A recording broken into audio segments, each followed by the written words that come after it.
You said not even an O.J. jury would convict Officer Wilson. I mean, should he at least be charged? Well, I think he will be charged. I think Van is right. I think the politics will compel a charge, but I think the law and the facts will compel an acquittal. You have witnesses that appear to be unreliable. You already have witnesses that are altering their testimony. All right, ladies and gentlemen, of course, that was Larry Elder, who did such a great job so many times on CNN against the likes of the host you saw there and others. He's radio host, best-selling author of Dear Father, Dear Son, 2 Lives, 8 Hours. Hey, Larry, welcome back, sir. Thanks for having me. I appreciate it.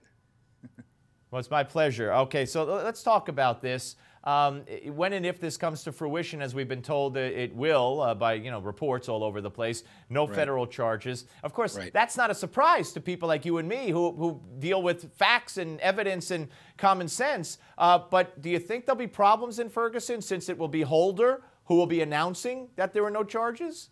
I don't think so. I think because it's going to be Holder, there won't be problems. Remember, he goes down to Ferguson. He says, I'm here not just as Attorney General. I'm here as a black man. So I think Holder has given his bona fides as somebody who's down with the brothers and cares. And so if Eric Holder comes out and says, we've done a thorough investigation and we can't find any kind of civil rights violation, I think people are going to be okay with that. Because as you pointed out, the facts don't show anything. You've got Michael Brown, who, as you know, did rob that convenience store 10 minutes earlier. Your principal witness is Dorian Johnson, who didn't even tell the cops that they had pulled the stunt, and he had a questionable record himself. You got a bunch of black witnesses confirming the version that Darren Wilson gave, that Brown, after Brown attacked him, left and came back. So they had absolutely nothing. And if the grand jury found no reason to find Officer Darren Wilson guilty of murder, there couldn't be any kind of civil rights charges either. So it was going nowhere. Yeah, and let me ask you how you feel. At the State of the Union, the president talked about how we could disagree on Ferguson, and he went on to then make an equivalence between a father who fears that his son won't come home at night without being harassed, of course, by the police, and that he compared that to a wife of a police officer who worries for the safety of her husband at the hands of thugs. I mean, I found that to be nauseating. It was. It's absurd. And the fact is, Steve, over the last 50 years or so, police shootings against blacks are down substantially, down about 75, 80%. And in the year 2012, the last year the CDC did any stats, there were 140 blacks killed by cops, over 300 whites killed by cops. Now, it's true that whites are 5 times more populous than blacks, but blacks are 5, 6 times more likely to commit crimes as well. So the numbers just don't support this notion that there are a bunch of white racist cops out there mowing down black people. It's absurd. It's absurd. And all it does is further this notion that racism remains a major problem in America. Have we forgotten that we elected and re-elected the first black president of the United States? Did we sleep through that?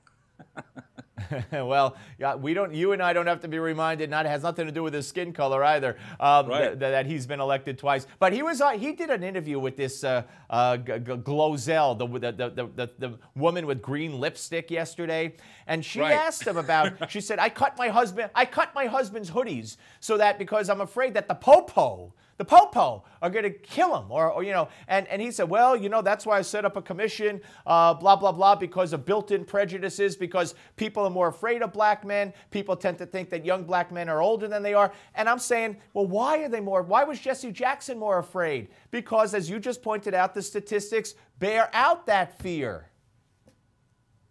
Well, there's also a very interesting study that was just written about in the Washington Times. A reporter named Valerie Richardson wrote about a study that was done by some researchers at the University of Washington. It is true that cops and non-cops do fear blacks more than they fear whites. It's also true that when in simulated studies, they're less likely to shoot blacks than whites, probably because of a fear that if they shoot a black person, they'll get the wrath of Sharpton on them or whatever. But the point is, they were about a couple of hundredths of a percentage of a second less likely to pull the trigger for a black person, and that can mean the difference between life and death. So it turns out cops are less likely to pull the trigger against a black suspect than a white suspect. So it's just the opposite of what these people are saying, Steve.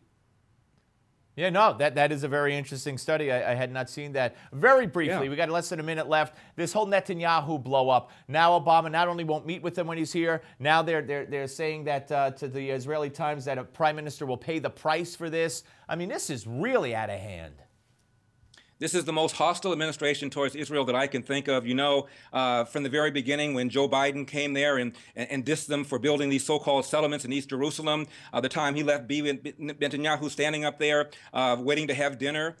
This whole administration has been hostile towards Israel. The inability to separate the arsonists from the firefighters in that struggle baffles the mind. You got polls around the world showing that Israel is considered to be as dangerous a terrorist state as North Korea or Iran, for crying out loud.